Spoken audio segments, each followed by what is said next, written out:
said, this goes here, and we get this. Now, this expression maybe does not look more attractive than initial one. But let us go further, and we are going to extract the most significant qubit of this y. So this y is this qubits.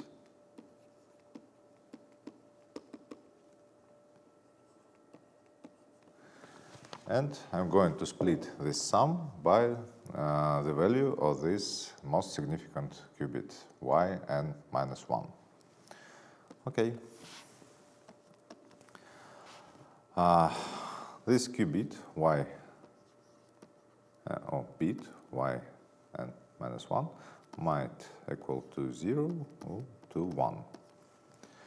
So first let it be 0. I would take also 1 divided by square root of 2 from this coefficient, and I get this e to pi multiplied by 0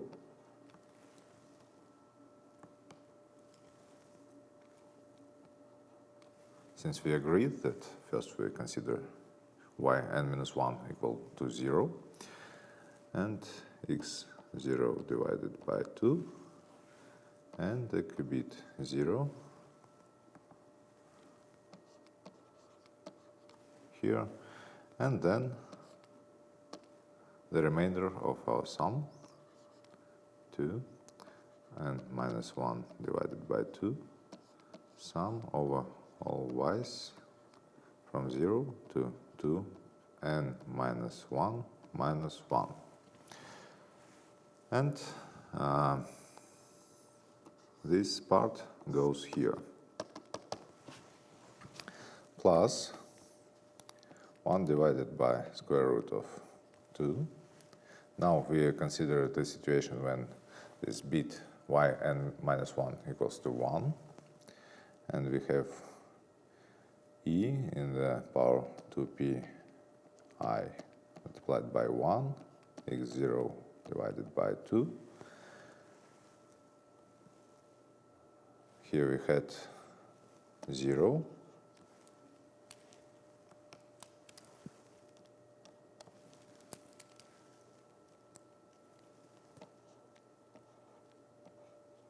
And here we have 1.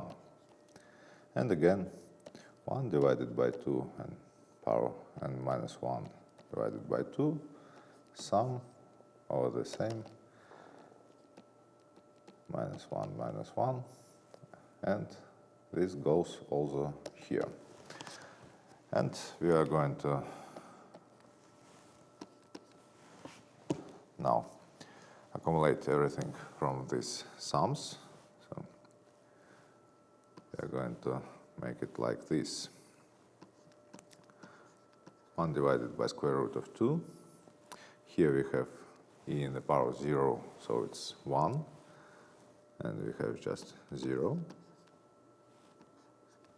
Plus, here we have e in the power 2pi 1 x0 divided by 2. So let's write it down.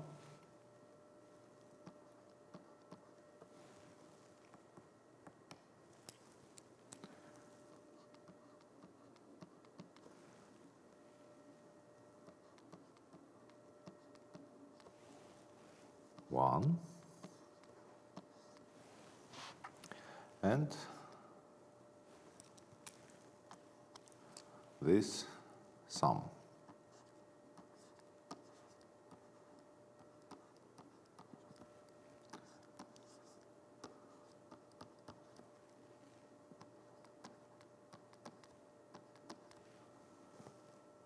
In the power 2pi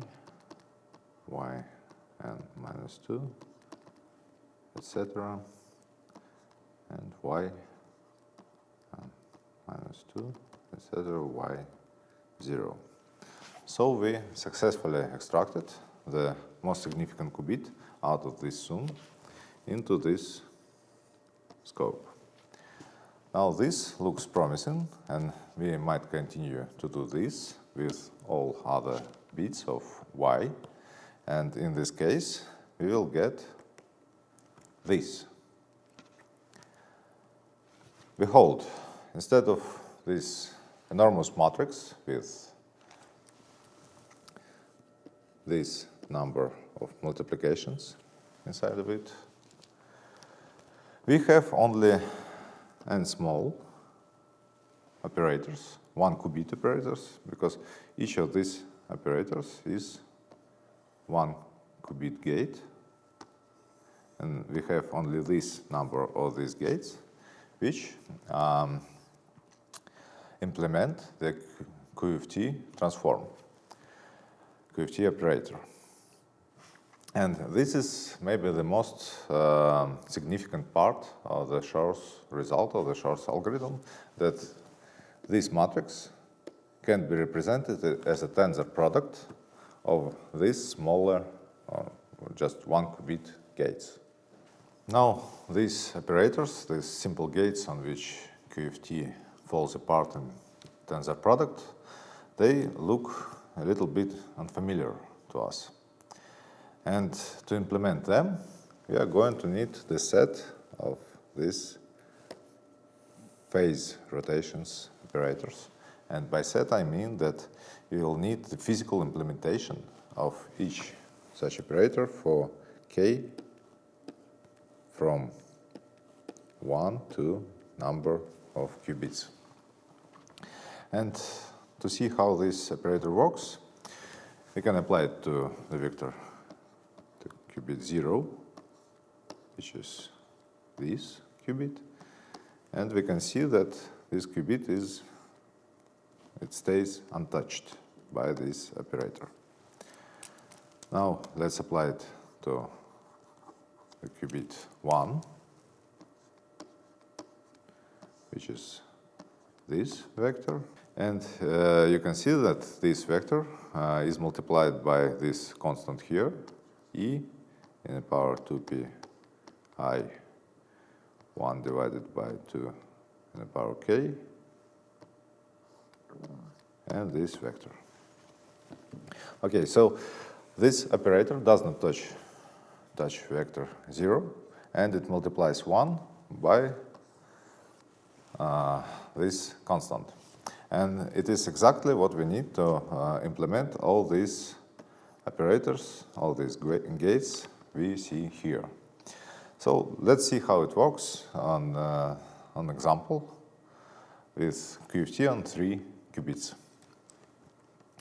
So here we have this decomposition of QFT on quantum gates.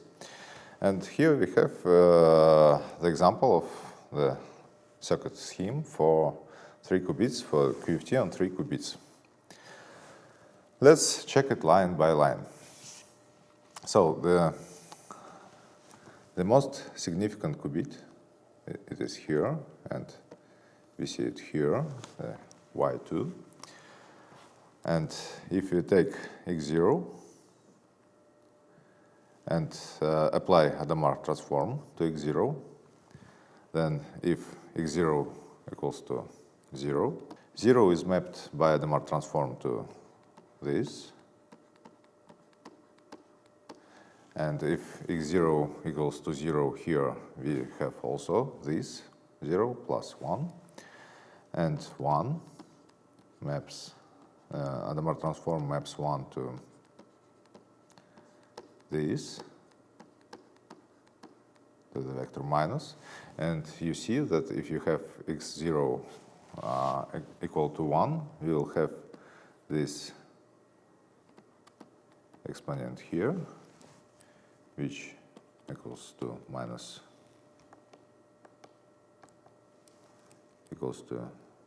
1, and we will have this 0 minus 1.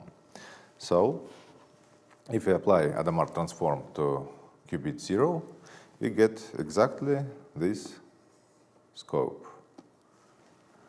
This is why we have here Hadamard transform, and we get from x0 we get the most significant qubit of the result. So you may note that QFT implemented like this, it reverses the qubit order from the least significant qubit. The least significant qubit it maps to the most significant qubit, and we are ready to proceed to the line 2. So line 2, we have x1 mapped by Hadamard transform to this.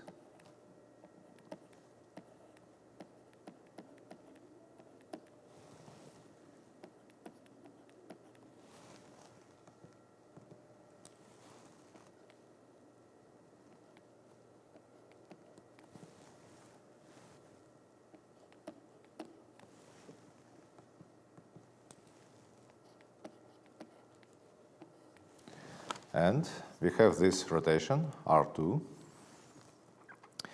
which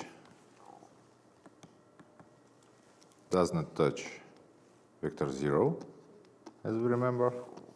So we have this 1 divided by square root of 2, 0 stays untouched, plus, and R2 here depends on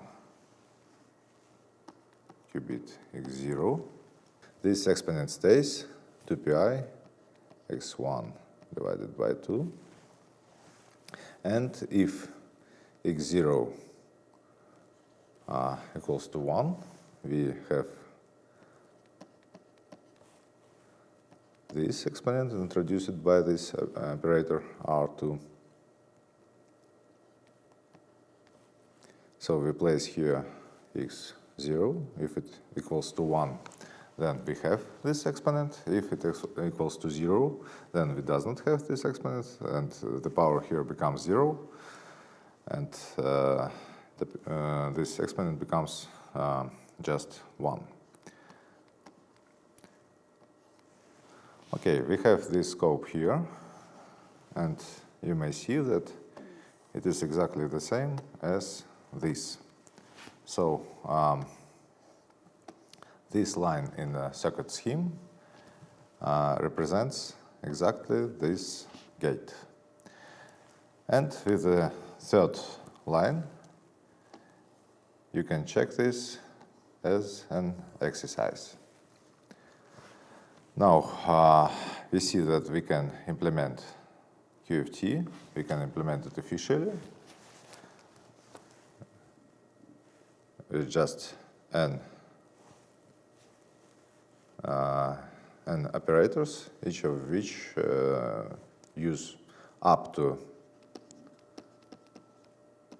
n different primitive simple gates. So the complexity of the QFT transform, of the QFT operator, is this. Well, the implementation of QFT is ready, and now we can proceed to the implementation of Shor's algorithm in the next 2 lectures.